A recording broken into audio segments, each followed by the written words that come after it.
When you live in a poverty-ridden community, infested with drugs, packed with gangs, and wannabe gangsters, you feel you were living under extreme pressure growing up, and many find the need to let that pressure out in artistic expressions. This is how hip-hop, or as it is more commonly known as rap, has started. Born out of the struggling African-American communities, young men and women use rhythmic and rhyming speech and chants, in which they mostly talk about the poverty they grew up with, violence they witness on a daily basis, and gang-related tough life they need to deal with in their community. And out of such communities, many violent crimes occur, and that is why we always hear about the murders of hip-hop artists. And you find that most of them have been assassinated while still in their 20s and some in their 30s. From Tupac to Big L to Smoke Dogg up in Toronto, Canada, those are only a few of the ever-growing list of gunned down or stabbed rappers. The hip-hop community is definitely a ferocious one, and the list keeps getting larger with the recent murder of yet another rapper, Young Dolph. In this video, we will be going over the story of Young Dolph, how it has reached its devastating end, and whose hands are responsible for this recent fatal death. We will tell you all of the details that you need to know with the most recent updates on the investigations, so listen up. Adolph Robert Thornton Junior, born in 1985, has lived since he was 2 years old in Memphis, Tennessee. And as with most youngsters in the area, young Adolph had parents struggling with drug addiction and has been left to be raised by his grandmother. Born out of a struggling family life and community, he turns to hip-hop to express hardships of his own life and community. He achieved success after releasing mixtapes and even ends up creating his own label, Paper Route Empire, when he was 25.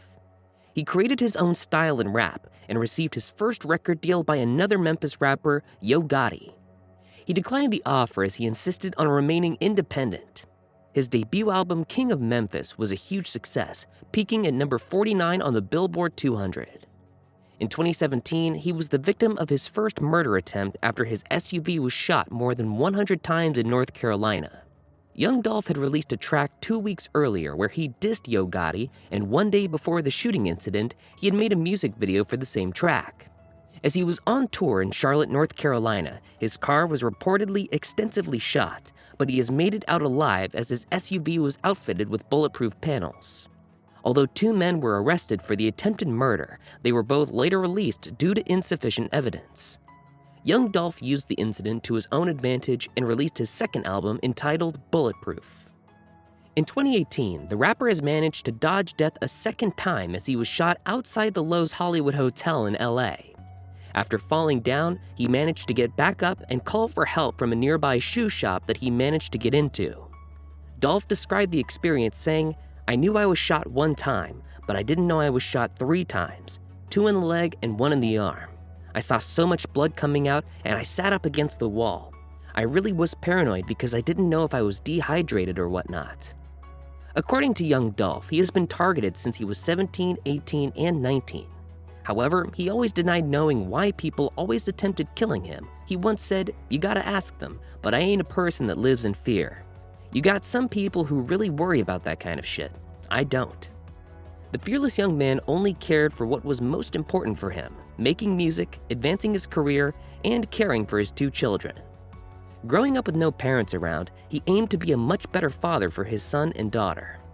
"I want them to stay true to themselves, not do what I want them to do. They ain't coming up like me. They come into the world with opportunities."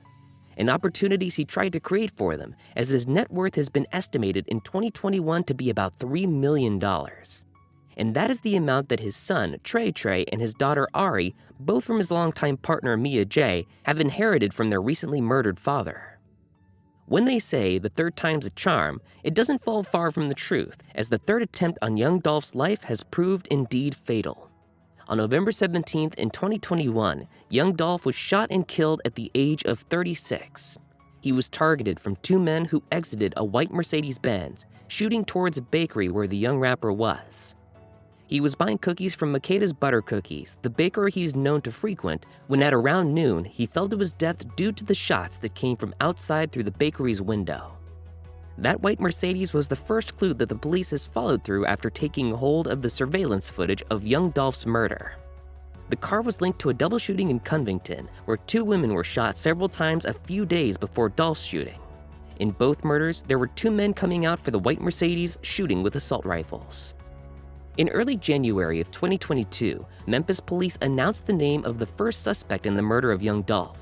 The 23-year-old Justin Johnson, also known as Straight Drop, is already wanted by police for different other charges, including first-degree murder, attempted first-degree murder, and property theft.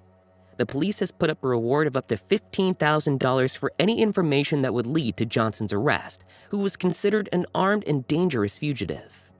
He was captured on January 11th in Indiana. On the same day that Johnson was arrested, a 32-year-old man, Cornelius Smith, was also indicted of first-degree murder, weapons possession, theft charges, and as another suspect in the murder of young Dolph.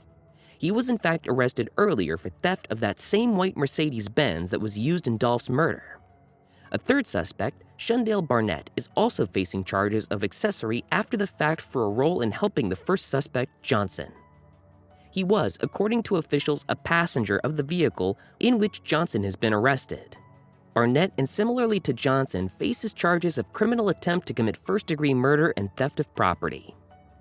Memphis Police Chief C.J. Davis has said during a press release that the investigation of young Dolph's murder is still an ongoing one. She believes that the investigation might lead to additional suspects in the future. It is very plausible. Once we continue to conduct this investigation, there's no telling where it could potentially lead, she said. There could be other individuals who are implicated in this particular homicide. The police still have no theory in place for the motive of the shooting of young Dolph. The recently murdered rapper wasn't only loved and admired because of his unique music skills and style, but for all of the charitable work he has done in his hometown in Memphis. He was known for organizing food giveaways on Thanksgiving. He helped people in the Castalia Heights neighborhood where he grew up by paying rent and covering funeral costs. He also donated thousands of dollars to high schools in his community. On November 30th, a private funeral was organized for young Dolph, and on December 15th, a section of a street in the neighborhood where he grew up was renamed after him. So, after listening to the story of young Dolph, and after going over all of the recent updates of the ongoing investigation of his murder, let us know in the comments down below if you believe the police has in custody the one who killed young Dolph, and if you think that the case will be closed soon and his family, friends, and loved ones will have the peace and closure that they need. Don't forget to like this video and hit the subscribe button for more videos such as these. See you in the next one.